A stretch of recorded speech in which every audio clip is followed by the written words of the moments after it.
দেখুন স্যার, আপনি 2 বছর আগে এই জমিটা 7 লাখ টাকা দিয়ে কিনেছিলেন আমি জানি। আজ এই জমিটার দাম 10 লাখ টাকা, কিন্তু আমি আপনাকে 8 লাখ টাকা পর্যন্তই দিতে পারবো।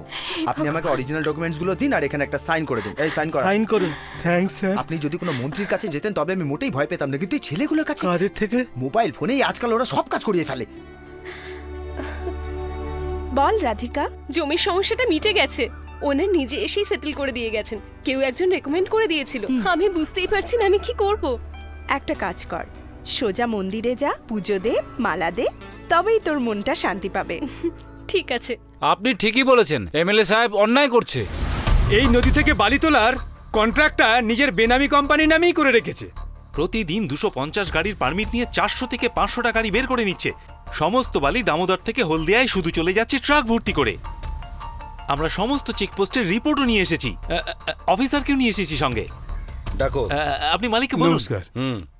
এসব কি শুনছি আমি? রাজ্যের নেতাদের সামনে আমরা কি বা করতে পারি বলুন? এক সরকারি অফিসারও একই বলছেন আপনি? আমাদের জেলায় নদীর জল একেবারেই আসে না, যে কারণে চাষিদের প্রচন্ড রকমের অসুবিধা হচ্ছে। এবার পড়ে রইল শুধু নদীর বালিটা, আর এরা সব বালি তুলে নিয়ে গেলে জল আসবে কোথা থেকে? নদী থেকে বালি তুলে নিয়ে যাওয়া মায়ের গর্ভকে নষ্ট করার সমান হয়ে যায়। কোথায় রাজকিশোর? বিরজু, এখন যদি তুমি ওকে জিজ্ঞাসা করো তাহলে ও কোনো উত্তরই দেবে না। সব কাজ ওর বেনামি কোম্পানির নামে চলছে। যদি একটু ধৈর্য ধরো ফল পাবে। ঠিক আছে। দাদা, আপনার জন্য একটা মেসেজ এসেছে। কি মেসেজ? পি ফর পকেট মারি, for enemy, T for thief, R for rowdy, এসব লিখে কে পাঠিয়েছে। পাঠিয়েছে? সেকেন্ড ইয়ারের অশোক। কোথায় রাজকেল অশোক? কোথায় কোথায় সে অশোক? এই কোথায় আমি অশোক? জানি না। বল কোথায় অশোক? আমি জানি না। চাল হাট। এই সব এদিকে আয়, তাড়াতাড়ি আয়, এদিকে আয়। কলেজের সবাই এখানে এসে দাঁড়াও। এই মেসেজটা কোথা থেকে পেয়েছিস রে? আমি কিচ্ছু জানি না দাদা। জানিস না না? হ্যাট! এই কে জানিস? সবাইকে মার খেতে হবে, বল সঙ্গে। করেছিলাম এই সবার মোবাইল চেক কর তো, কে পাঠিয়েছে দেখ। কাল ক্যান্টিনে কে রে অশোক? মঞ্জুকে পাঠিয়েছিলাম ভালো করে আমি। দেখ তো কে। ও তাড়াতাড়ি কাকে বল, কাকে না, পাঠিয়েছে আমি সবার কিচ্ছু অবস্থা জানি খুব না। খারাপ করে দেবো। কি করলি তুই? কারোর মোবাইলে যদি মেসেজটা দেখতে পাই তবে তাকে মেরে হাড় করে ভেঙে দেবো একদম। বলো জয়ন্তী, এই এটা কার নম্বর রে? এই মেসেজটা কোথায় আমার যাচ্ছিস? নম্বরে পাঠাও। আমি সবর, রাধিকাকে কোথায় ফরওয়ার্ড করে যাচ্ছিস? দিচ্ছি। সবর। ওটাকে ডিলিট করো না। কি রে, এই নম্বরটা কি তোর? হাট! এই কার মোবাইল বাজলো রে? কি রে, শুনতে পাচ্ছিস না নাকি? চুপ কর। এই এই এদিকে আয়, কোথায় যাচ্ছিস রে? এই সবার মোবাইল চেক কর তো, সবাই। এই ওর মোবাইল চেক কর। মঞ্জু পাঠিয়েছে দাদা। এই তোকে কে মেসেজ পাঠিয়েছে, হ্যাঁ বল? রাধিকা। ওই তুই মেসেজ পাঠিয়েছিস, হ্যাঁ? আমি ফরওয়ার্ড দেখ। আমি জানি না। এই 9824222682 এটা কার নম্বর? আমি এই জানি না। এটা কার নম্বর রে? বস, এটা আমার নাম্বার বস। ওই মেসেজটা আমিই বানিয়েছিলাম। এই সবাই যাও যাও যাও, কি হলো? যাও যাও চল। যাও যাও সব যাও ক্লাসে যাও যাও লোকে যাও যাও। চল। কি করছো তুমি? তুমি চুপ করো না।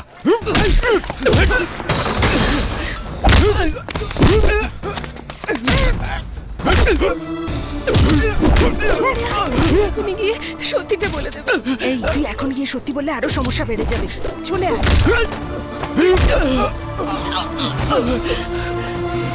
পিটার, পিটার, পিটার, ছেড়ে দাও ওকে। পিটার, ছেড়ে দাও। পিটার, ছেড়ে দাও। পিটার, সবার ওকে বুঝিয়ে দিস। জানো একে? কিছু বলো না, ভুল হয়ে গেছে। ভুল হয়ে গেছে, হ্যাঁ? হবে না এরকম বলছি তো।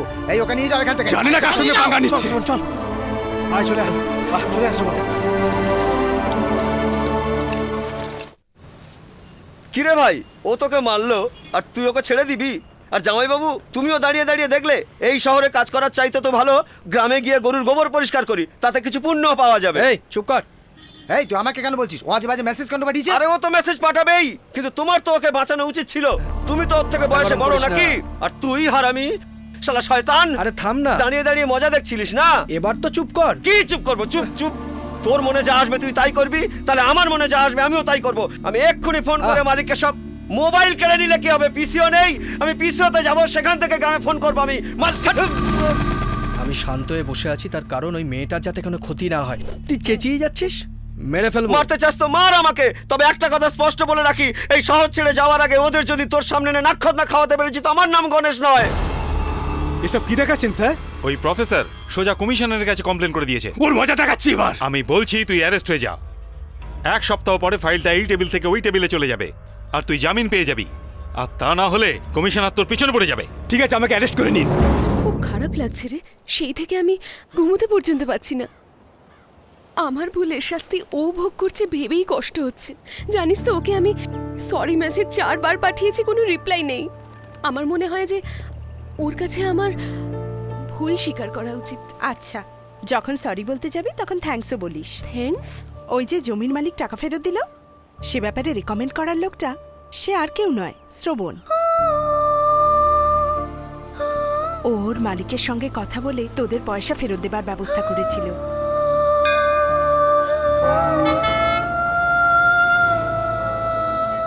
রাধিকা, কি জানি তখন থেকে কি ভাবছে? কি ভাবছিস? একটা কথা ভাবছিলাম। শ্রবণের সাথে দেখা করে সরি বলবি? না, আমি ওকে হ্যাঁ বলবো। তাই? Yes, I want to convey my love. Love? হ্যাঁ, তাই। ওর অ্যাপ্রোচ করার স্টাইলটা ভালো ছিল না, কিন্তু ওর ক্যারেক্টারটা আমায় খুব ইমপ্রেস করেছে। আমি ওর সাথে দেখা করব। 6 মাস বাদেও তোর সাথে দেখা করবার জন্য ঠিক আসবে, এটাইও বলেছিল। ওই দিন ক্যালেন্ডার দেখেছিলাম আমি, 1 এপ্রিল ছিল, ফুলস ডে। আমার মনে হয়েছিল শ্রবণ ঠকে না যায়, কিন্তু তুই সিদ্ধান্তটা পাল্টে খুব ভালো করেছিস। এই শ্রবণ, পিটার আজকে জেল থেকে আসছে, তুই আর থাকিস না, বাড়ি চলে যা। কাপুরুষ কোথাকার। ও আমার কাছে আসবে না, ওই প্রফেসরের কাছে যাবে। ফালতু পুলিশে কমপ্লেন করলো। কমসে কম একজন তো পুরুষ আছে। শোন, গিয়ে দেখ তো কলেজে হ্যাঁ, কি ঠিক হচ্ছে। এই, তুই সত্যিই রেগে আছিস নাকি লুঙ্গিতে বাজে কিছু করেছিস বলে নড়তে চড়তে পারছিস না?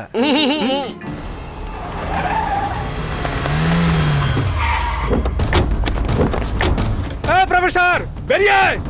বেরিয়ে আয়! বেরিয়ে আয় বলছি! কোথায় গেলি? বেরিয়ে আয় আয়! বলছি!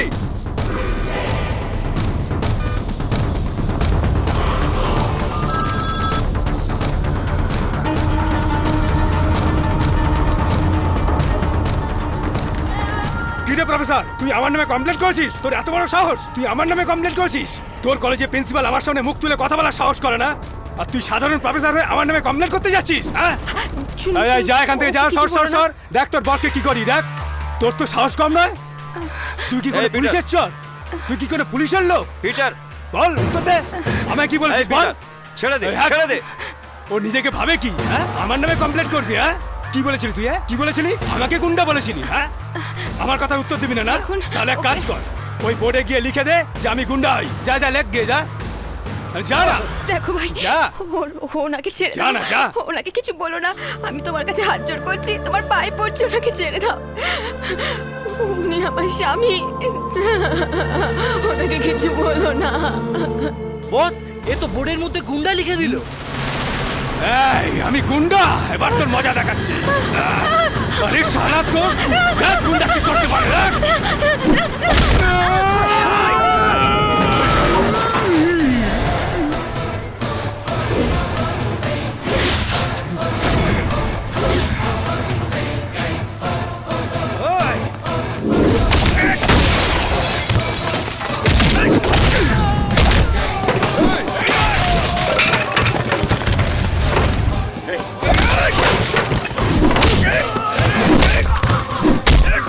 স্যার, পুলিশকে খবর দিয়ে একটা। নিজেরা তো কিছু করতে পারবো না, যে কিছু করছে তাকেও থামাতে বলছো?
এই, তুই জানিস না তুই কার গায়ে হাত দিয়েছিস? 1 ঘন্টার মধ্যে তোকে খতম করে দেবো।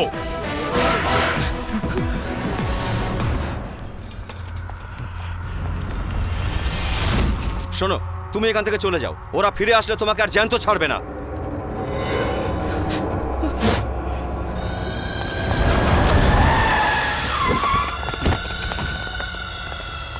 এই সেই ছেলেটা। মার ওকে।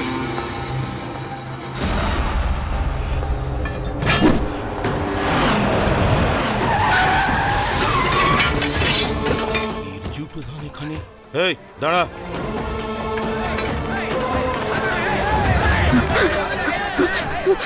বাবা, বাবা, তার মানে ও বীরজু প্রধানের ছেলে। দাদা ভুল হয়ে গেছে দাদা, আমায় ক্ষমা করে দাও দাদা। অম্বুরাজ, তুই এখানে কি করছিস? ব্যাপার কি? এই হারামজাদা বোকাটা আপনার ছেলের সঙ্গে মারপিট করেছে আর আমাকেও ফাঁসিয়ে দিয়েছে বড় ভাই। এই ক্ষমা চা, ক্ষমা চা, ক্ষমা আমাকে চা। মাফ করে দিন। এত খেলার ইচ্ছে থাকলে খেলোয়াড় দেখে খেলার চেষ্টা করবি। এরপর যদি আমার ছেলের সাথে কোনো ঝামেলা করেছিস শুনতে পাই তো কেটে নদীতে ভাসিয়ে দেবো। ওর হয়ে আমি ক্ষমা চেয়ে নিচ্ছি দাদা। এই যা যা তারপর দাদা, আজকে পর থেকে আপনার ছেলের সঙ্গে কেউ লাগতে যাবে না, আমি গ্যারান্টি দিয়ে বলছি। আপনি চলে যান, আমি সব কিছু সামলে নেবো দাদা। আপনি আমাকে কি বলেছিলেন বড় ভাই? আপনি তো বলেছিলেন ও কোনো বড় লোকের ছেলে, ও তো বীরজু প্রধানের ছেলে। একটু যদি এদিক ওদিক হয়ে যেত না, ওদের সাথে সাথে আমারও মাথায় গুলি এপার ওপার হয়ে যেত, মরে যেতাম। আজকের পর থেকে এসব ঝামেলায় আমি আর নেই। হ্যাঁ দাদা। 50,000 টাকার ফোনটা গেল। আমি যা কিছু ভেবেছিলাম সব ভুল ভেবেছিলাম। ও এত বেশি রাগে জেদে কেমন জঙ্গলিদের মতন সকলের সঙ্গে লড়াই করছিল। আমি জানতাম না ওদের পরিবারের এরকম সবাই। কেন ভাবছিস? আমার সিদ্ধান্ত ভুল ছিল। বাজে কথা বলিস না তো। এই কথাটা আমার মধ্যেই থাক, কাউকে বলবো না। এই সবকিছু আমার স্বপ্নের মতন মনে হচ্ছে। এক মুহূর্তে সবকিছু ভেঙে চুরমার হয়ে গেল। কি ব্যাপার দাদা, এত সকাল সকাল? রাজকিশোর রাজারহাটের কাছে 7 কোটি টাকা দিয়ে একটা জমি কিনছে। আজকে সেই জমিটার রেজিস্ট্রেশন আছে, একটু আগেই খবরটা পেলাম। রাজার হাট আর বারাসাতের মাঝখানে 120 একর জমি রয়েছে। কোন রেজিস্ট্রেশন অফিসে? হ্যাঁ দাদা বলুন। আমি রাজারহাটে একটা জমি কিনতে যাচ্ছি, তুই রেজিস্ট্রেশন অফিসে চলে আয়। Okay sir, okay sir.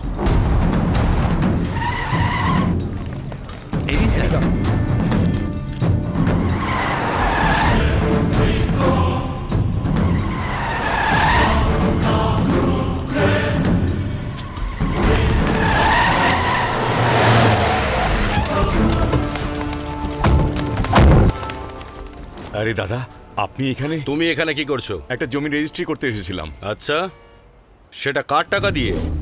তোকে বিধায়ক বানিয়েছিলাম জনসাধারণের সেবার জন্য, কিন্তু তুই তো নদীর বালি চুরি করে নিজের পকেট ভরতেই ব্যস্ত। দাদা, যা আপনি বলছেন তা ঠিক না। কত দিয়ে কেনা হয়েছে? 70 লাখ টাকা কিনেছি। 70 লাখেই তো? হ্যাঁ দাদা। এই, ওই গাড়িটাকে আটকা।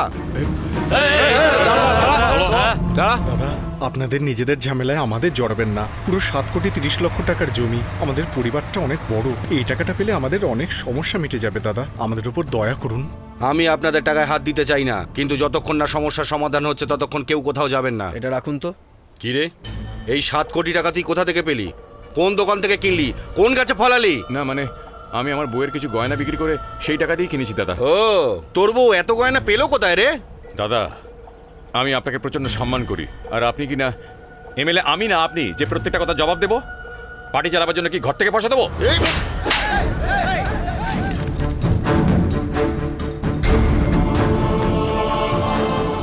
আমার কথা শুনে 50,000 লোক তোকে ভোট দিয়ে বিধায়ক বানিয়েছিল।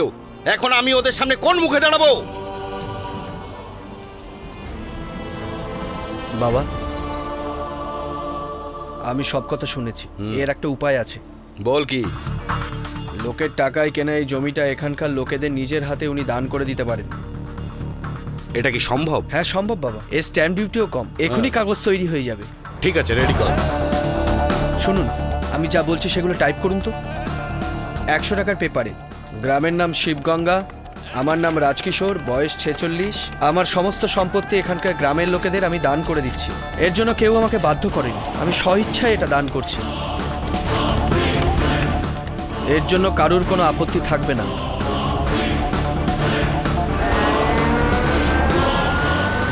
হয়ে গেছে।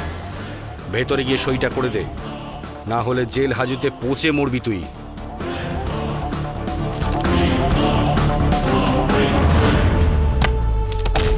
রাজকিশোর, যেদিন থেকে তুই জনগণের টাকা চুরি করেছিস সেই দিন থেকে এমএলএ পদে থাকার যোগ্যতাও হারিয়েছিস। 15 দিনের মধ্যে তোকে ইস্তফা দিতে হবে, আর তারপর বাই ইলেকশন হবে। আমার কথা শোন, বাই ইলেকশন তোর ইস্তফা দেওয়ার পরেই হবে, নয়তো তোর মৃত্যুর পর হবে। যা।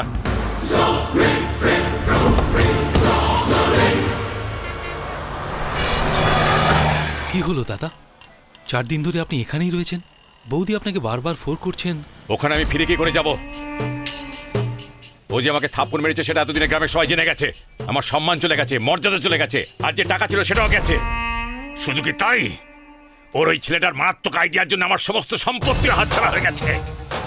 ওর ছেলেটাকে খুন না করে ফিরে গেলে আমার বউ আমাকে আর সম্মান করবে না। ওই অমুকে ডাকো।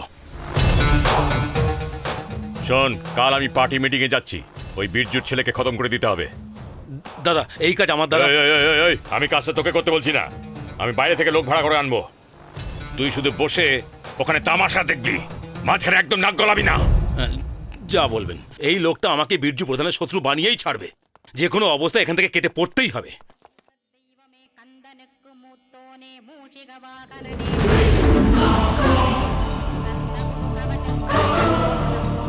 শুনুন, রাজারহাট রেজিস্ট্রেশন অফিসে সেদিন অম্বু এসেছিল, আমাকে দেখেই পালিয়ে গেল। আমার ছেলের সাথে ওর দলের একটা শত্রুতা আছে। অম্বু রাজকিশোরের রেজিস্ট্রেশনের দিন কেন ওখানে গিয়েছিল, এই ব্যাপারটা সন্দেহজনক। হ্যাঁ হ্যাঁ বলুন মালিক। শ্রবণ আর পিটারের মধ্যে কি নিয়ে ঝামেলা হয়েছিল রে? মালিক, তুই কিন্তু আমার কাছে অনেক কিছু গোপন করেছিস। না মানে এখন চুপচাপ শুনছিস কি? এই ঝামেলাটা ইচ্ছাকৃত নাকি কোনো চক্রান্ত? যখন ওর মুখে চা ছুঁড়ে মেরেছিল তখনই ওর হাতটা কেটে দেওয়া উচিত ছিল। আপনিই তো ওকে বলেছিলেন কোনো রকম ঝামেলায় না জড়াতে। এটা আমারই ভুল ছিল। আমার ছেলে আমার কথা শুনে চুপচাপ সহ্য করেছে। আমি এই অম্বুরাজকে দেখছি। অমু ভাই, আমরা যাচ্ছি কোথায়? তবে তুই মাথা কম খাটা। ওর ছেলে যদি খারাপ কিছু হয়ে যায় না, তাহলে ওর বাপ আমাদের কেটে ফেলে দেবে। আপদের নাম নিয়েছি, আপদের ফোন এসে হাজির। হ্যাঁ বলুন দাদা। তুই এখন কোথায়? হাইওয়েতে দাদা। কোনো সমস্যা?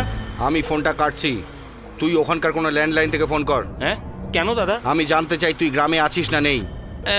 আমি তো এক্ষুনি বেরোলাম দাদা। আবার মিথ্যে? আপদটা যে কি করে জানতে পারে? এতে আমার কোনোই হাত নেই দাদা। আরে ওই রাজকিশোরী আপনার ছেলেকে মারবার জন্য বাইরে থেকে কিছু লোক আনবে। তুই কি বললি? আপনি কথাটা জানেন না দাদা? আবার যদি আমার ছেলের গায়ে কেউ হাত দেয় তো রাজারহাটের সব গুন্ডাকে কেটে টুকরো করে দেবো। দাদা চল জলদি পৌঁছা।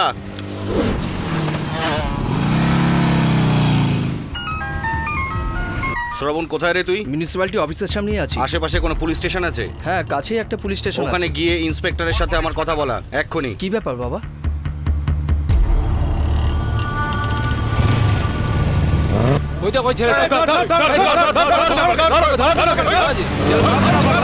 মনি, তুমি কোথায় আছো? কেন বলুন তো?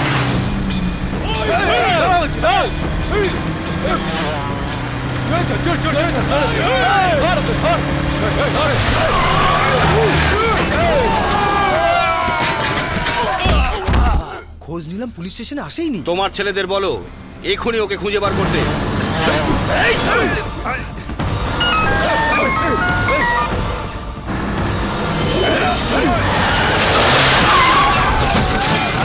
বলুন দাদা। রাজারহাটে তোর ছেলেদের শ্রবণকে খুঁজতে বল। কি হয়েছে অমু ভাই?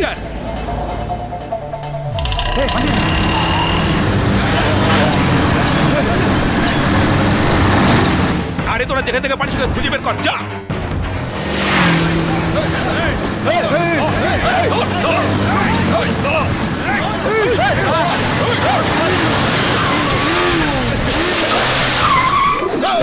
ওর কিছু হয়ে গেলে অমু ভাই ছাড়বে না আমাদের। এই, আমি উপরে যাচ্ছি, তোর এদিকটা ভালো করে দেখ, কিছু খবর আর জানাবি।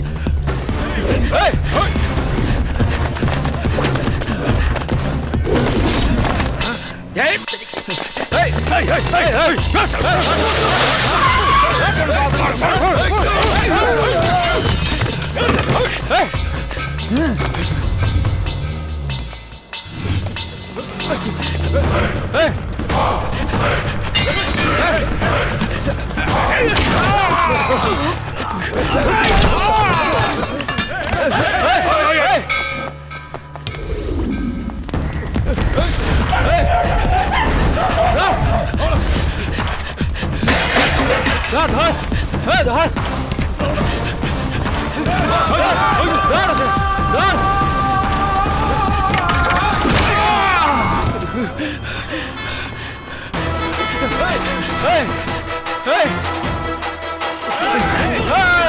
আরে ওকে ধর।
ঠিক আছে বুঝেছি। বেজু, তোর ছেলে তো গুন্ডাদের মেরে এসেছে, যদি মার খেয়ে আসতো তাহলে না দুঃখ করতিস।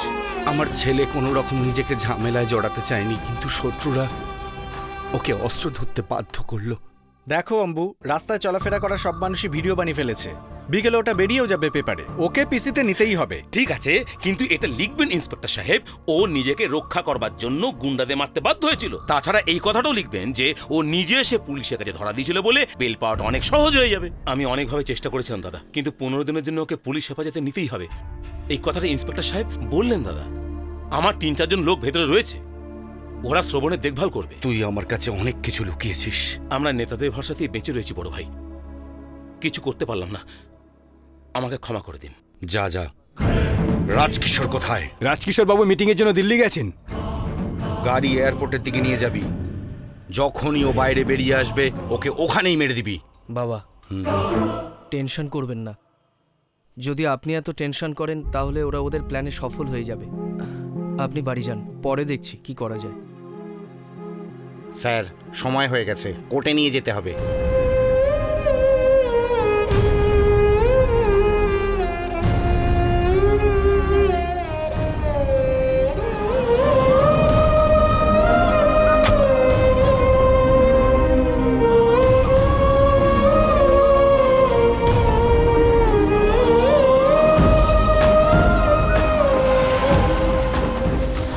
শ্রবণ কোথায়?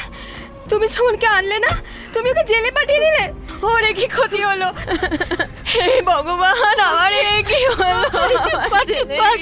চল চল চল, ভগবান এ কি হলো?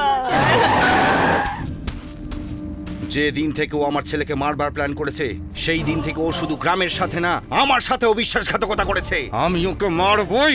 যে দিন ওই গ্রামের মাটিতে পা দেবে, সেই দিনই হবে ওর জীবনের শেষ দিন।